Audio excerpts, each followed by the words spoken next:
Welcome to the Vivify Humanity podcast. My name is Jeff Jones. I'm Joseph Howard. Today, I'd like to talk to you about limiting beliefs. If you're okay with it, Joseph, I'd like to go into they just come from the heart. Always seems to be easiest for me. And limiting beliefs, something I've been working with for quite a while now. I mean, it's been a life experience of understanding, being in relationship, living my life, and getting to know myself and how I think and feel.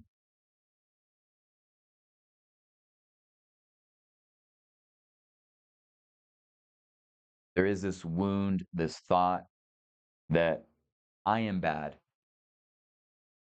First came to this understanding through work with my teacher, Kadia.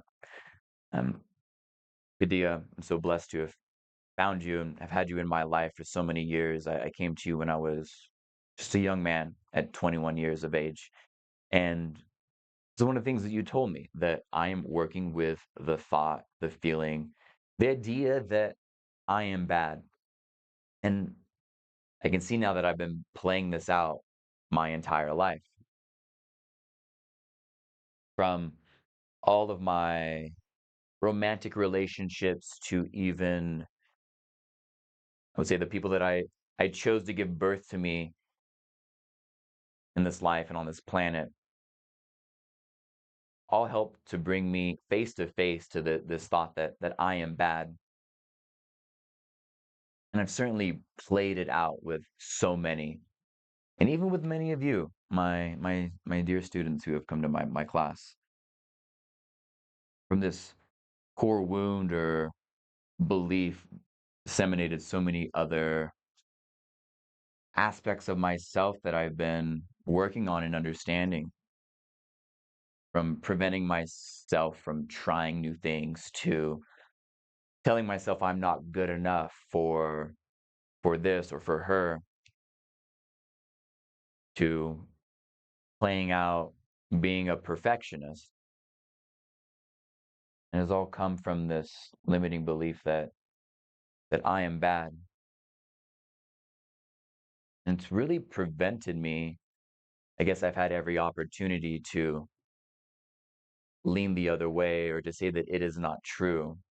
But as it's played out in my life, and it got reinforced with relationships, I would always tell myself, well, I am human. I'm inherently imperfect, yet perfect of the light. I'm I'm going to let you down. It is already so or true that I will make a mistake. So I should push you away. You shouldn't love me. And I don't want that responsibility to, I guess, maintain this place upon a pedestal that I believe that I should be upon at all times, separate from the mundane. So I should always be perfect. And it's just not the case. And having time to sit with that has grown such compassion for myself and compassion for all my brothers and sisters. One thing I would like to come out of this podcast and our podcast is just to be real, to be raw, to come to you and say that I have a wound, I have pain, and I share them with you. I take a look at them because there's a strong desire to become stronger. And I feel strength in sharing this with you, in being vulnerable, and really revealing my heart and my wounds. I want you to know that. I want you to feel safe in sharing whatever is on your heart. And yes, you may have to be aware of who you share it with at times. And as we look to build this community, to vivify humanity and find trust in one another, this will be a place where you can come with your pain, your challenges, and plant the seed for you to grow and blossom so that we can love you and all of your wins just as much as we did. We got to hear about your challenges.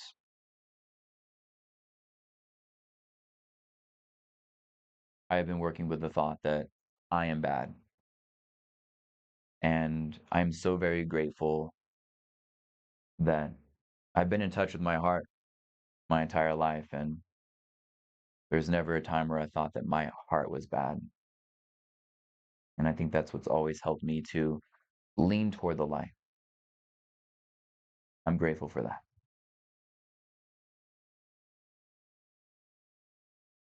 Joseph, if you're open to it, if you're open to being raw and real, I'd love to hear just everything and anything.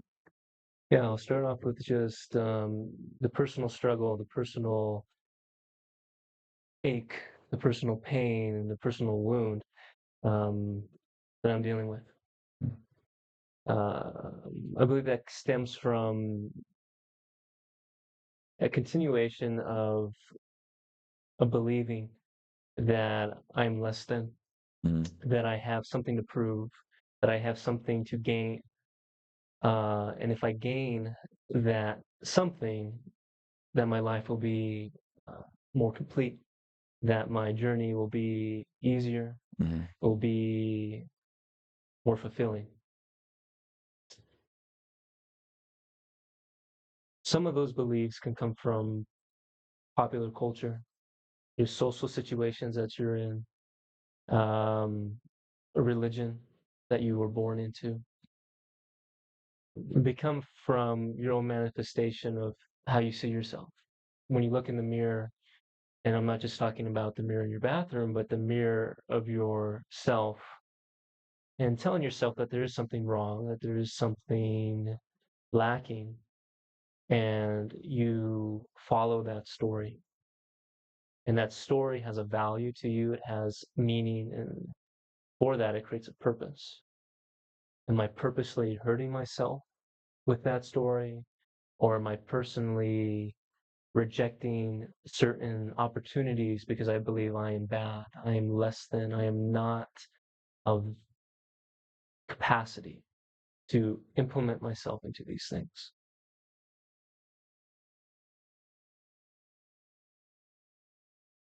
Where does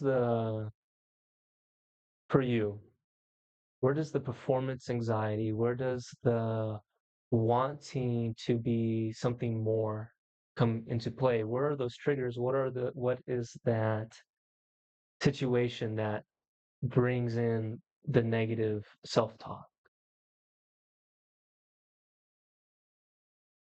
Performance and self-talk. I feel like the self-talk has always, always been there. That you're not good enough. You're bad. Then for the performance, wanting to achieve. And I've been fortunate enough to be able to kind of wield the limiting beliefs so that I may achieve. I've championed many things in my life, and I'm very proud of that. It has been a fire underneath me to motivate me and push me. But yes, it had always left me wanting. Nothing was ever good enough. As things played out, I was never able to touch upon, again, the core of it, that I am good enough. Like, well, I've proved that I am good enough physically in this sport. I am I am good enough in this or that. I can show you that I am good. I can receive some validation through these metrics. We can measure this logically. Yes, I scored well. I'm good. But again, always left wanting to the point where I could never celebrate my victories. I get that a lot where someone will compliment my physique and I'm like, I can name you 5 guys right now that are stronger and bigger.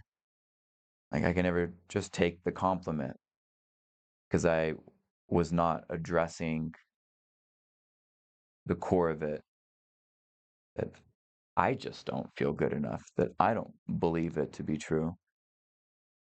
And going through these practices and really sitting with this, as these thoughts come in and I allow myself to do battle with them. That's really what it shows up like. I don't I know that this is bullshit, that it's not true. That although I have a hard time accepting someone else saying like, "Oh, you're amazing. You're beautiful. I love you." Having a hard time accepting those, it set me into, okay, these thoughts that are coming through. Why can't I accept that? Why do I struggle? Why do I contract? Why do I push away? What am I running from? And just sitting with myself, facing those, letting the thoughts come through, writing and understanding where and how I limit myself in life,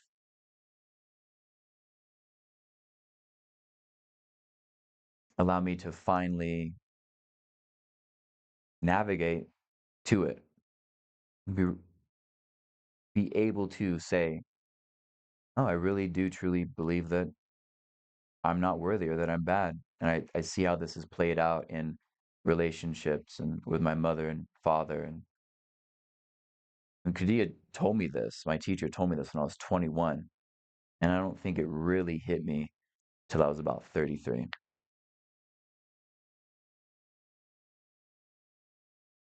It's interesting how that works. Hey, this is what you're working with, but still having to live life and to actively engage in practice and myself and my experience here in the world to really get a grasp. And I had a plethora of opportunities to come face to face to it and finally say, no, I'm not. I'm great. I'm not bad. And I did keep playing it out over and over again. And I think if I had been like a part of embodied masculine or men's groups earlier, or really dove in and had support with diving into my practices and myself, that it may have clicked sooner. And now I'm very happy with how things have played out and where I'm at right now. But I think for you, that coming home, coming to heart, you might much more sooner get an understanding of your limiting beliefs, what your values are, and how you want to operate and be in the world. I'm I think any sort of battle with self, whether I'm feeling an emotion, thoughts are coming in, or I'm replaying an experience and trying to understand it from all sides, I sit with myself, as uncomfortable as it may be at times. How are some ways or even an experience in your life where, okay, this is hitting me, or how has it shown up in your life? Again, I'm happy to talk more about like relationship and stuff with my parents, but I'm curious how maybe you've played out your limiting beliefs in this world. So those limiting beliefs have some kind of energy to them, and it can be energy of weakness. It can be energy of overexertion, wanting to do more. Recently, it's been the energy of a contradiction of the masculine, that this solar energy, that this masculine energy that is not adequate. And because of that, where do you go? Where do I go? Um, if there's not enough force, I don't feel like there's enough force, that masculine force. What kind of a man am I? Mhm. and it's almost a showing of how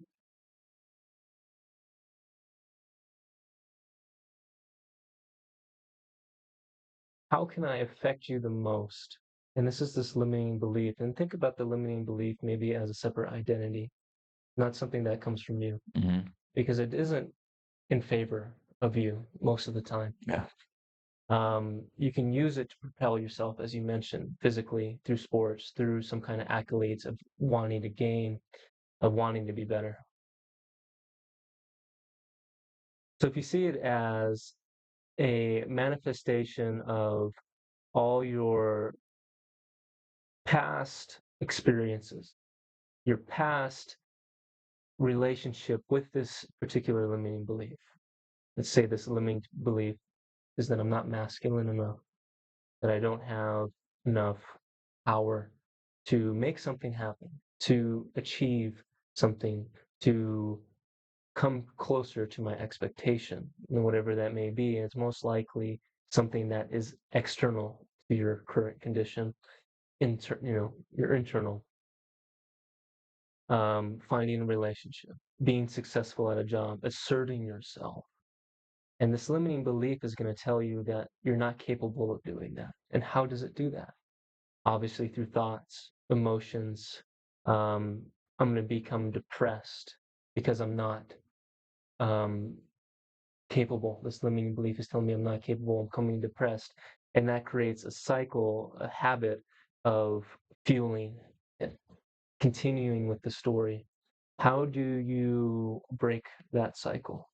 How do you come to a realization that this is not necessary, that this is just a imagination, that even though that the person, even my mother, even my father, my best friend, or the people who I believe are my friends, are telling me that I am not something, that I'm not great, and and they might not be even telling you that. You just think that's the reality. And do you choose again to feed the story? Do you choose to sit with it? Do you choose to breathe through it? Do you choose to look for help through prayer, through a guide? Do you have a guide? Maybe you don't have a guide. Mhm. Um, and I'll tell you that this experience of of pain, of this wound that comes from these limited beliefs is not a unique thing. It is something that's universal. Universal. Everybody has them. Oh. It depends on how much you focus on it. And does it become your life? Does this limiting belief become your life, or does it become a catalyst of coming into more silence?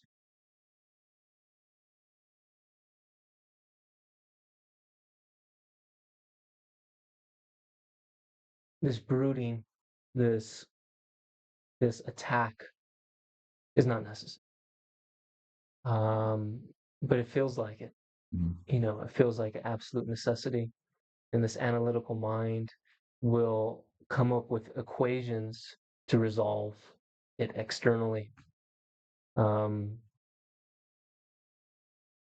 what were some of those external resolves? Saying that I'm going to do this so that I can prove this limiting belief wrong.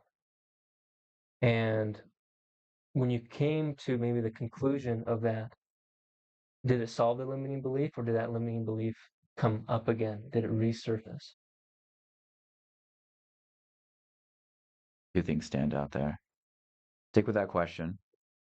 I do want to point out that you said limiting beliefs are something separate from you. I really like that. And I could see them as a great teacher if we can begin to look at it as a story and something separate. There's certainly a difference between how I dealt with my limiting beliefs in solitude and when I'm with people. I think I found great success in being in solitude, sitting with myself, finding peace there,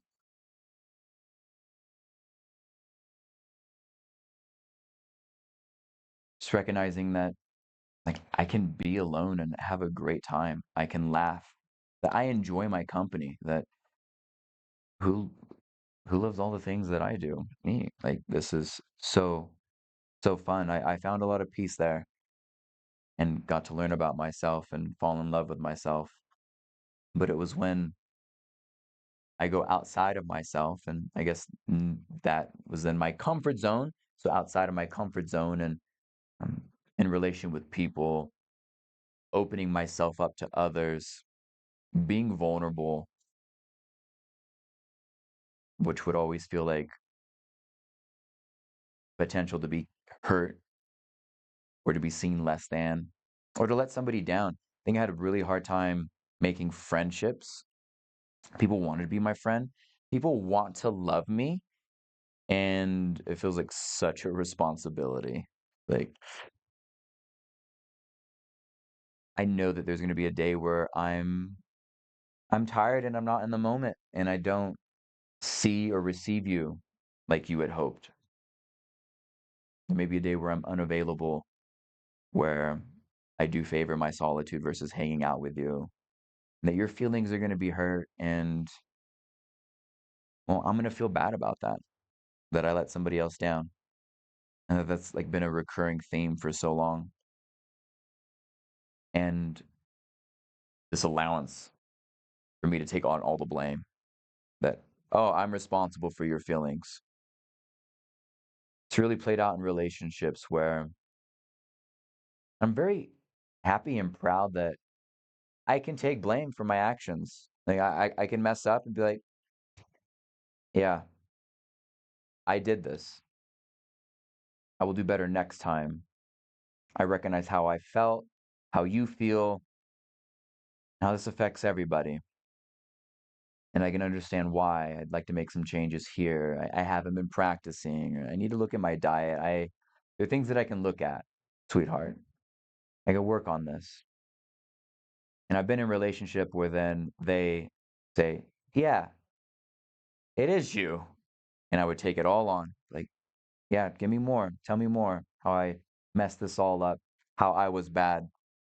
Because that's my belief. I am. Obviously, I am. So keep telling me. And then I would come back. Well, I can I can prove I can do better. I know that I can do better. I've always improved. I desire to become stronger. And I will become stronger for you in this relationship. And I will be the glue. And I will hold everything together. And I will put the weight of the world on my shoulders. And it would just sap me dry. And I'd be depleted, and would not become stronger in this effort. I would become bone dry and unavailable and not the person they originally fell in love with, just left in thought and in just immersed in limiting belief. It took me quite a while.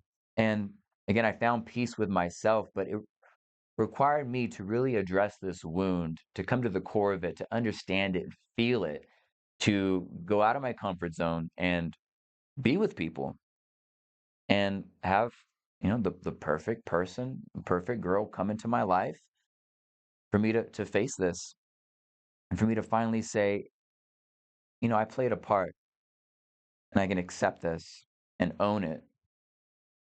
But I'm not the only one in this dance. Like, this is us, and it's not all my fault. It's not all my fault.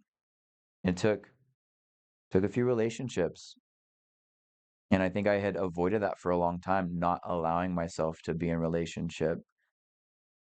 When it comes down to your relationship with everything that you're involved with. Hmm. Um, the situation outside of yourself may not be available to your certain wanting of the outcome, your certain expectation, no matter what it is.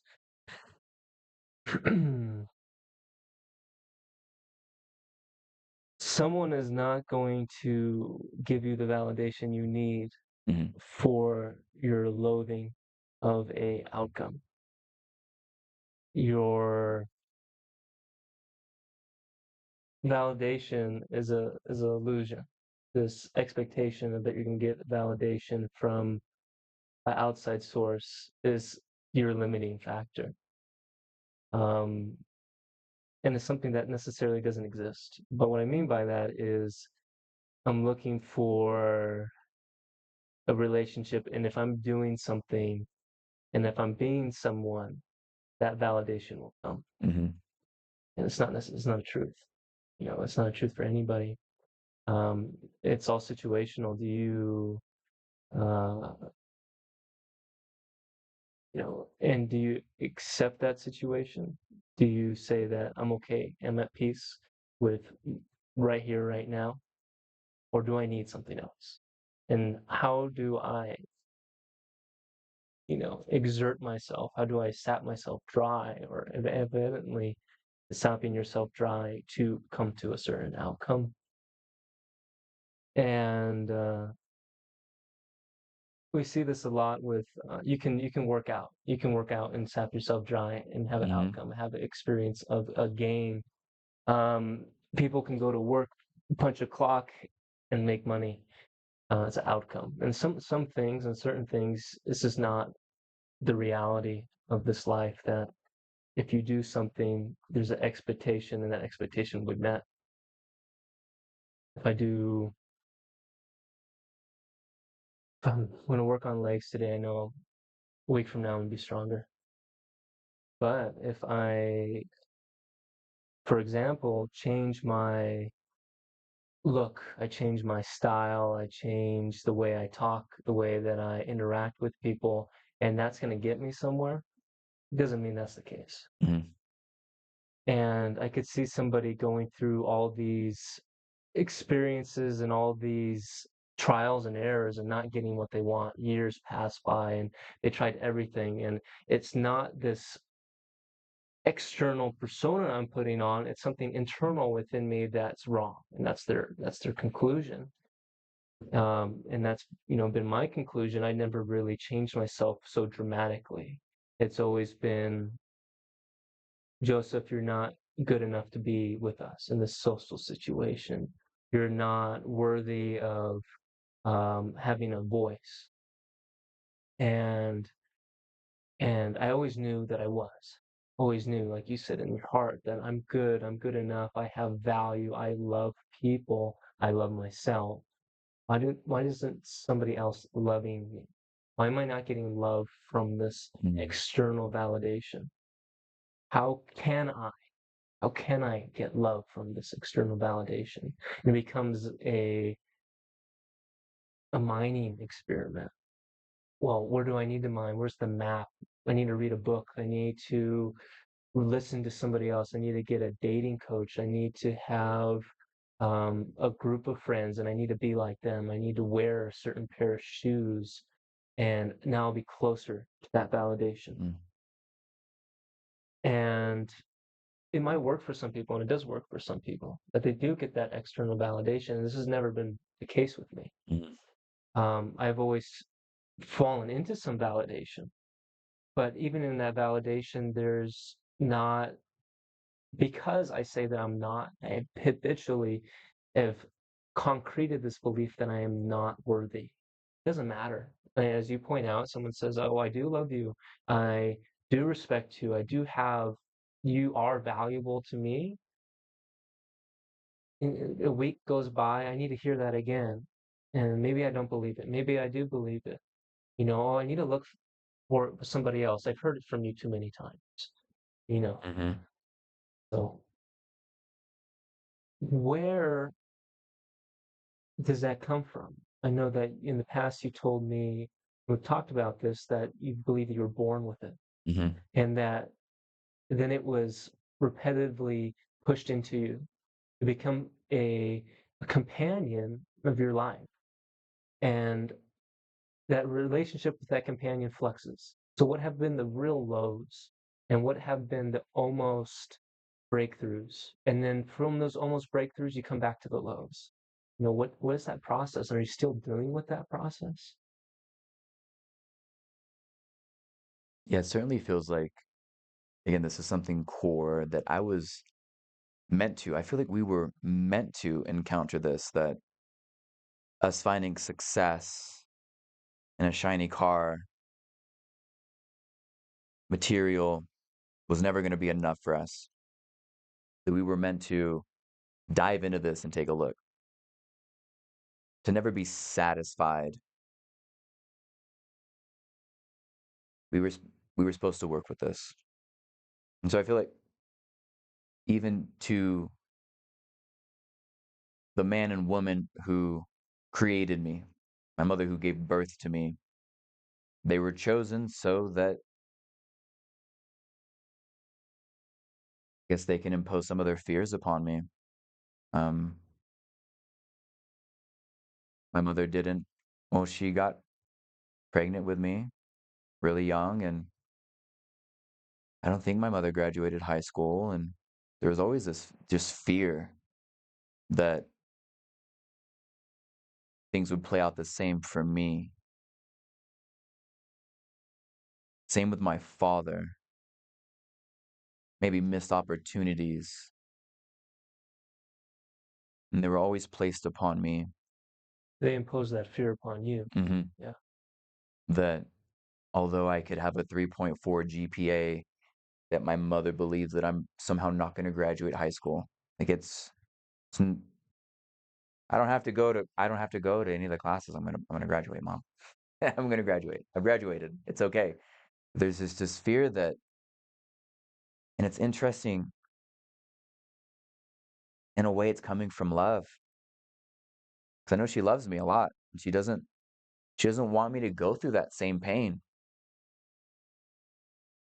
But I guess again, she had me when she was really young. They weren't prepared for it, and they didn't have the opportunity to sit in solitude or to go through this practice, meditation, breath work. They never got to alchemize any of that pain. And through that, it's kind of watch out, watch out, watch out. You should be afraid to. And so that always, yeah, I feel like they were the perfect people for me to, at such a young age, be given this. So when did you find out that this limiting belief doesn't mean that it's you? I think pretty recently in a relationship, just, oh hey, I know things are hard right now, but and I'm so ready to blame myself for everything. Um, kind of funny. I have strong emotions, and talking to ChatGPT, a logical mind behind me, just recognize that, oh, you know what? I'm kind of stirring in my own thing here. Let's have something separate. This isn't all me, and I don't need to take blame for all of this, and I don't need to prove my worth. Time and time again, I've leaned towards the light. I've chosen good. I am. I've spent my life coming closer and closer to home and to my heart. And yeah, recent relationship just, no, I'm not. I'm not going to do this anymore. I'm not playing it out. I don't want to do it anymore. I'm not taking my blame and this ability to not only can we talk about starts with the individual. Working with myself, I can very clearly see how things are playing out for you, my dear. You who I'm in relation with. And yeah, I'm also a teacher for you in that moment. Like we came together, we both have an opportunity here, and my choice is to no longer take the blame for everything. We both played a part. And also for me to not then place blame upon you. Oh, you did this. Own up to it.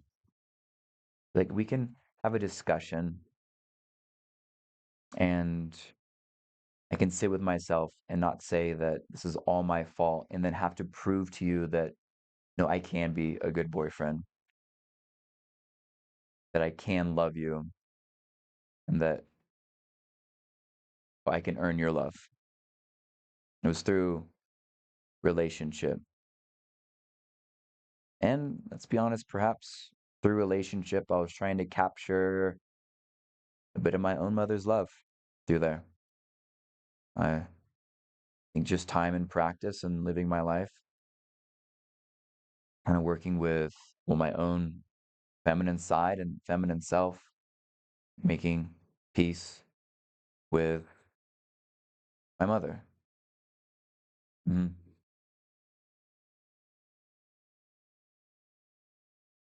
How did you see yourself playing out some of these negative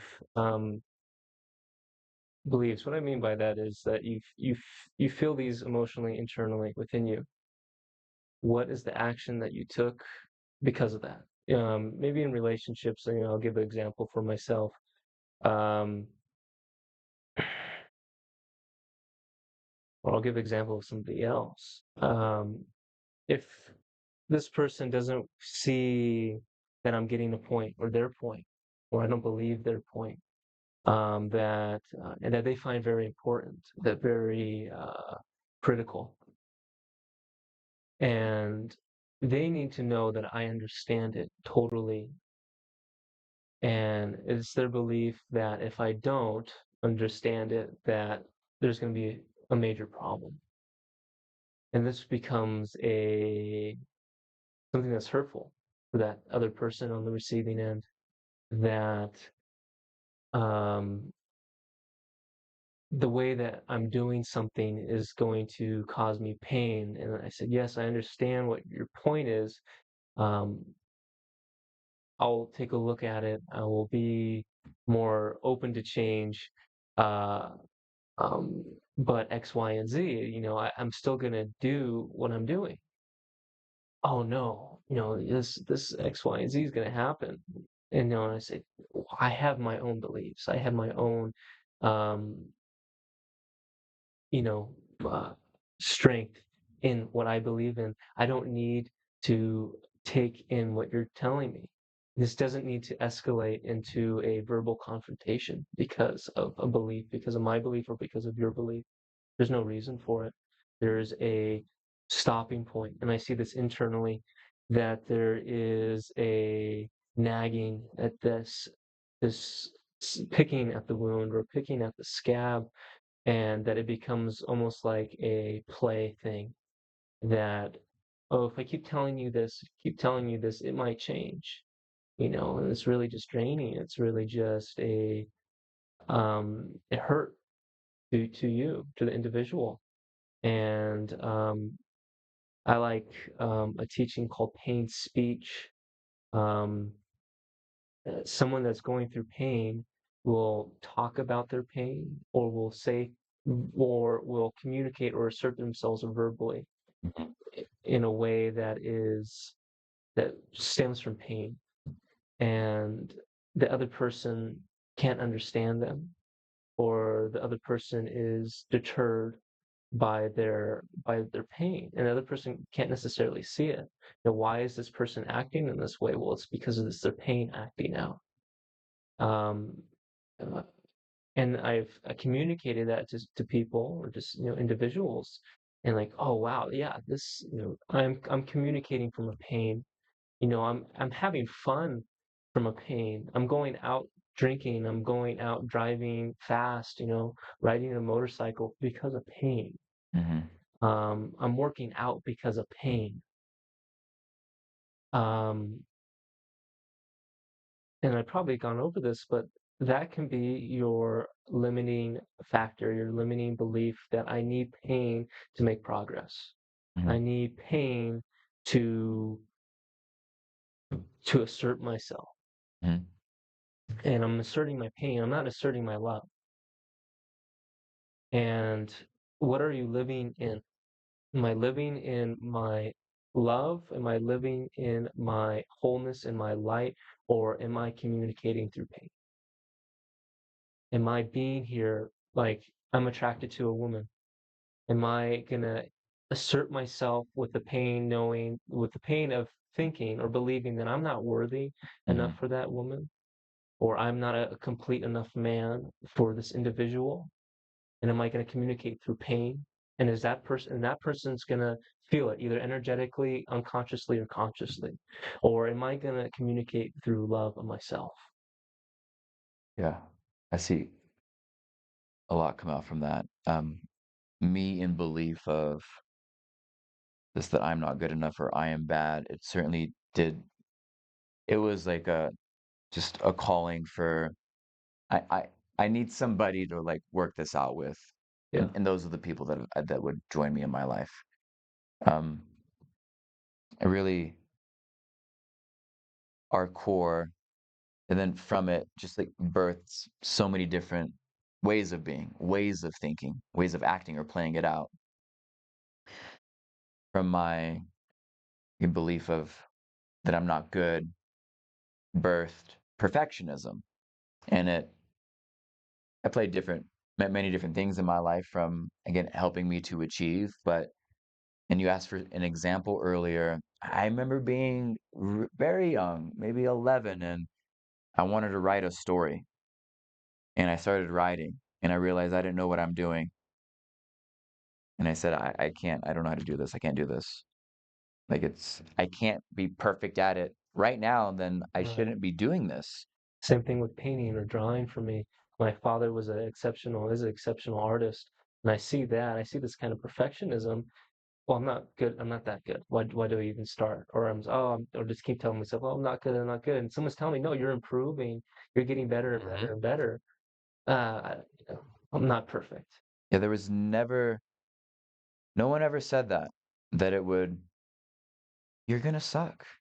Like It's funny because most people suck, yeah. and we we prescribe to exceptionalism. Hmm. Me and you.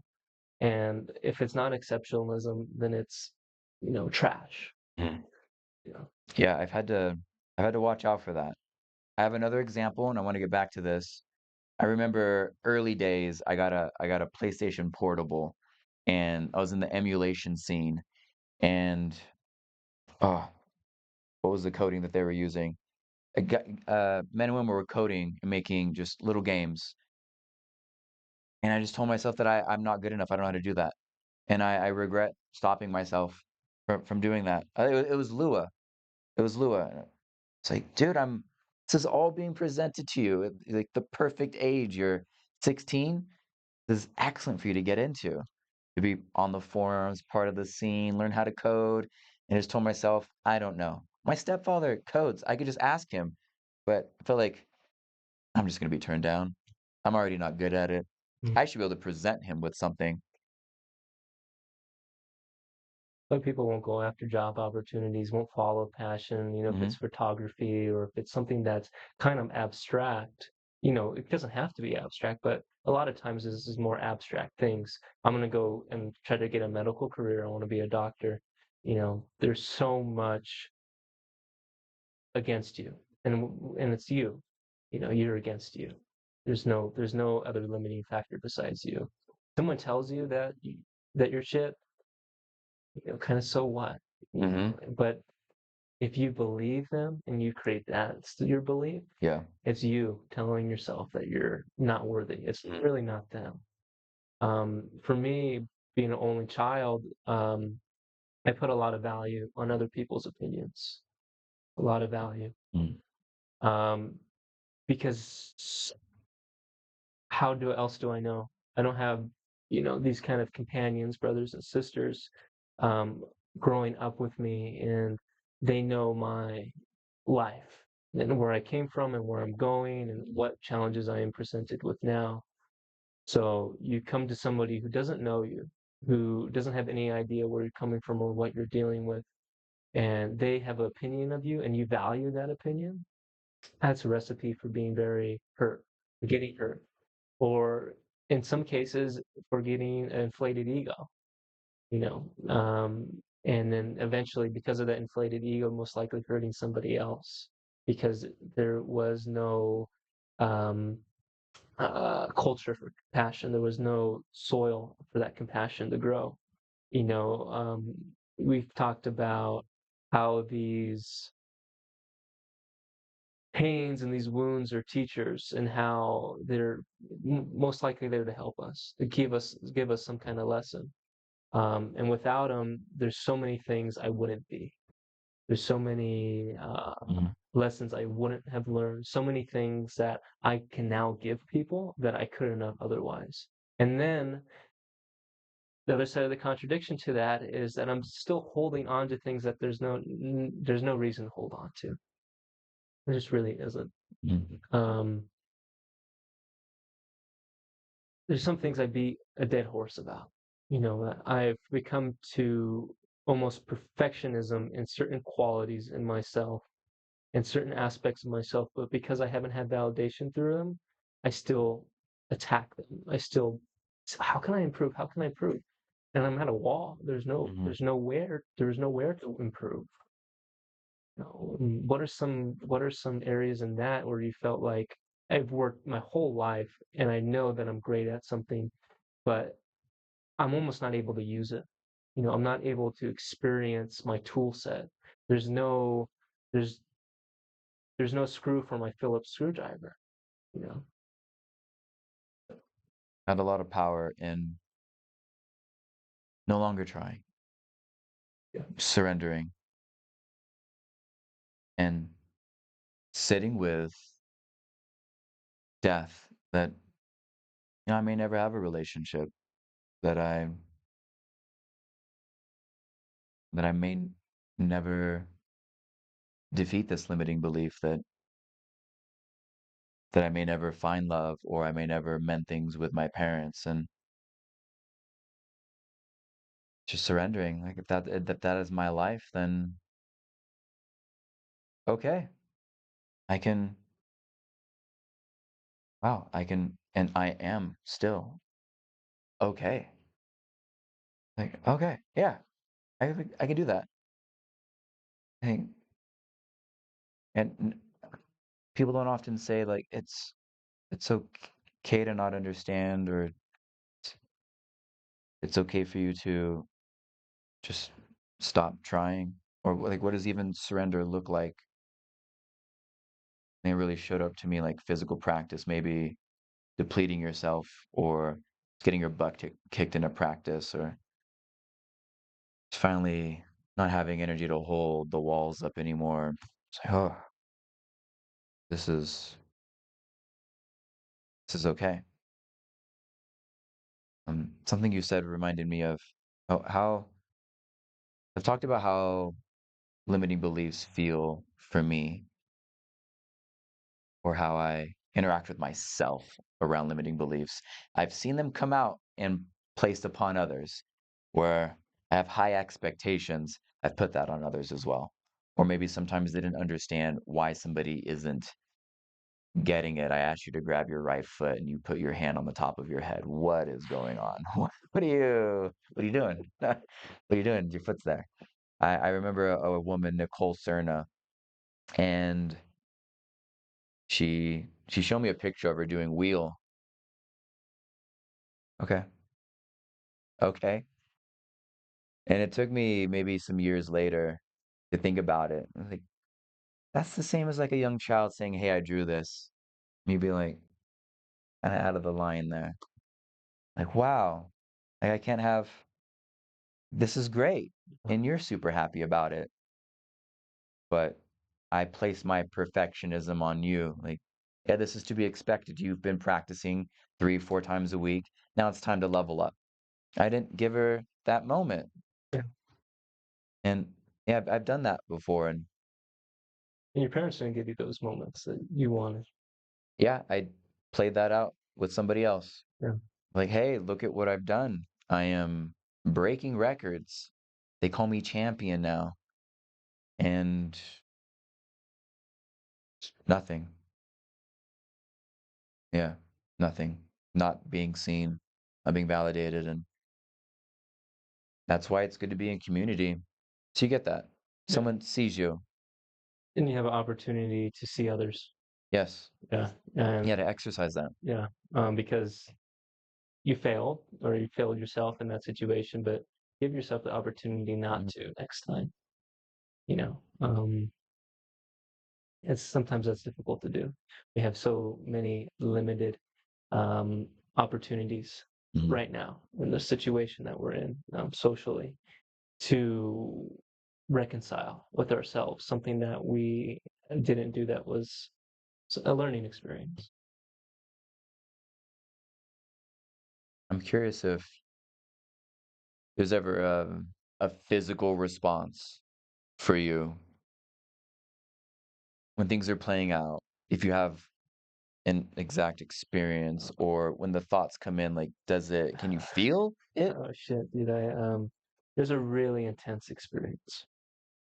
Um, I was in the desert in Mojave Desert, and I was going through some of my most difficult habits, most challenging, most detrimental to myself, and then also to others, mostly to myself. And these things could have put me in a very dangerous situation. And I just got done. I just went through one of these cycles where I neglected to keep my commitment to not fall back into these cycles. And I'll give two examples because one's pretty funny. Um, uh, the more spiritual example is I was on my knees in my garden, and this is the most intense prayer of saying, "Help me get past this cycle. I am so sorry that I broke my commitment once again, but I need your help. I really need your help." And I was on the floor in the dirt, just on my knees and on my hands, crying, asking for help, and my whole world was buzzing because of that, and it stemmed from just a great disappointment in myself, and it turned out to be one of the most profound spiritual experiences of my life. Mhm. And the voice of what I believe to be God saying, you know, it's okay not to be perfect. It's okay. I love you. I forgive you. Um, I know you're trying. I know you're trying. And I remember saying, I am trying. I'm trying my absolute best. I, I failed. Along the same time, I think a little bit earlier, um, there's a, there's an FBI raid. Some guy, assaulted his wife with a handgun, and I thought they were after me. And Mm. there's helicopters surrounding my house. And it's the person next door. I'm like, oh fuck, this is the end, man. So I'm like, I got water going. I'm like washing my hands, doing my face. I'm thinking, what am I gonna do? I'm gonna jump the fence. I'm gonna run. I'm barefooted. I'm gonna run.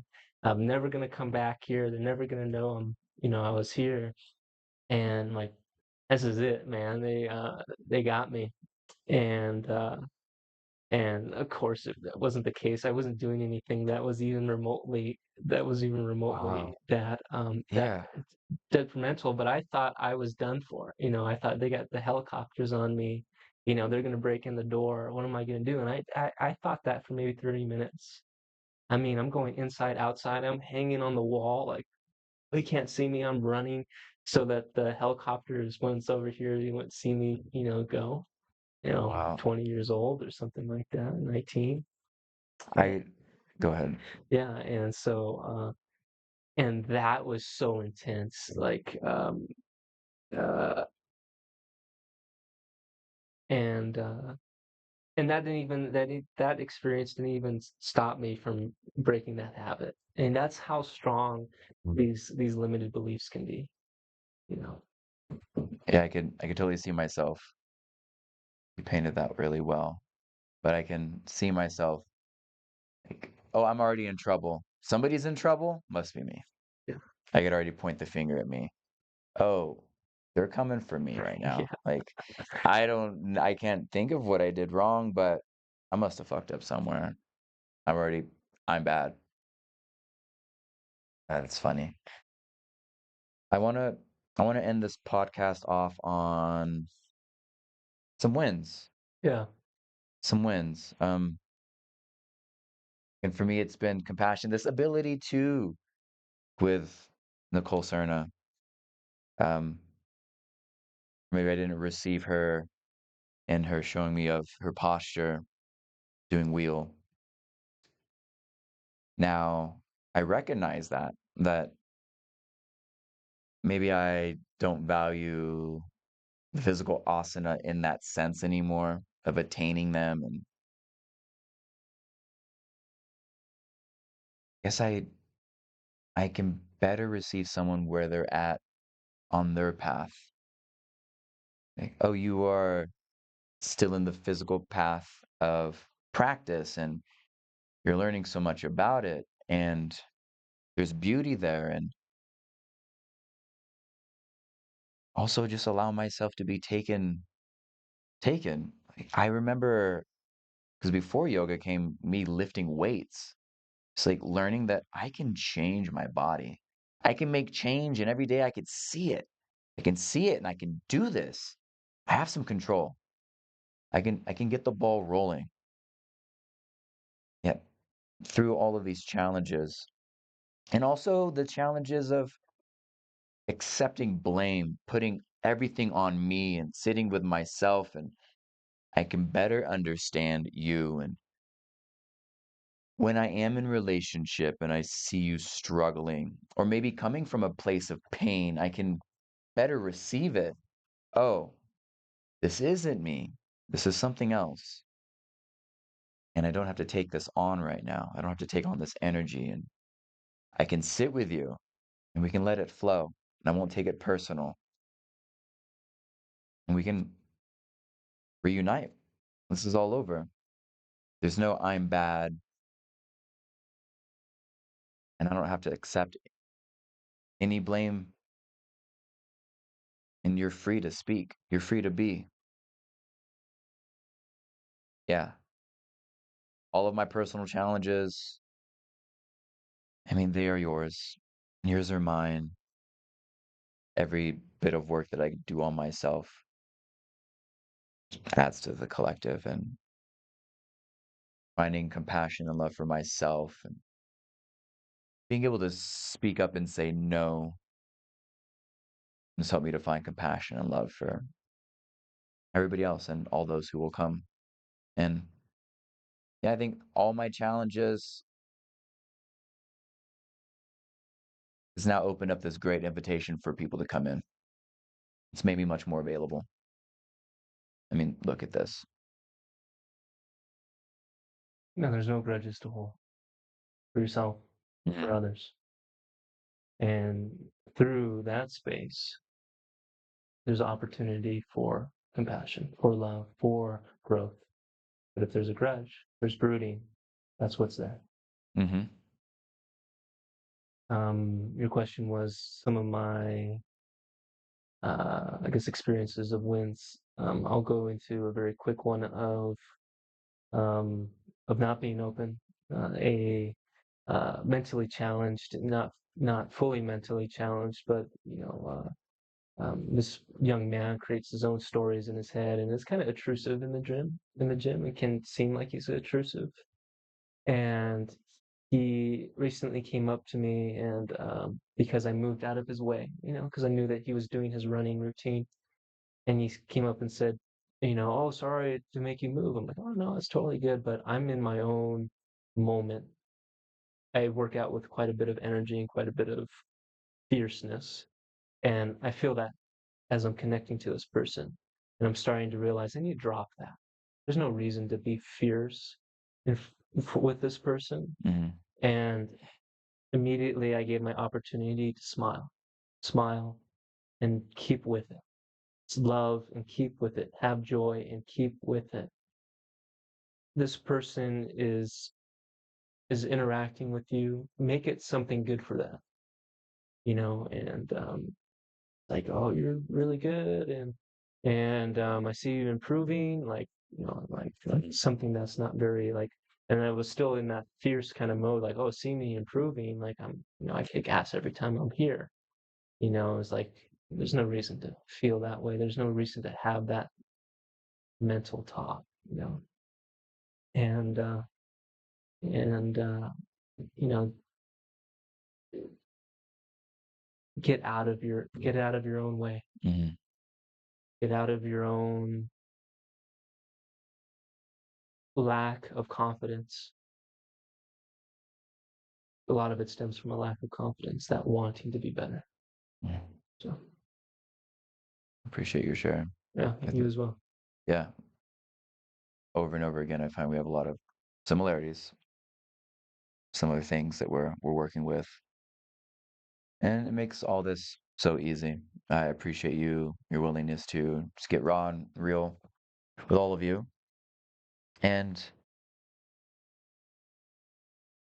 sound off in the comments. I would love to hear from you, and I don't know if it's easily available. I mean, you could find me on Vivify_Jeff on Instagram if you want something more private, if you want to share something you've gone through, some of your wins, your challenges. I'm interested. I'm interested in what you have to say. And men, same thing. Extend an invitation for you to join us at our Vivify Humanity men's practice here at Pi Sciences every Monday from 6:30 to 8. It's what we do here. We get real, we get raw, we're vulnerable, and it does. You are strong with your willingness to share and to show up however you are. Invitation. Doors are always open. It's been a great podcast. Thank you, Joseph. Um, we'll be back again soon. Um, all of you, it helps. And we love and appreciate you and your support. Like, subscribe. We'll see you again soon. Thank you.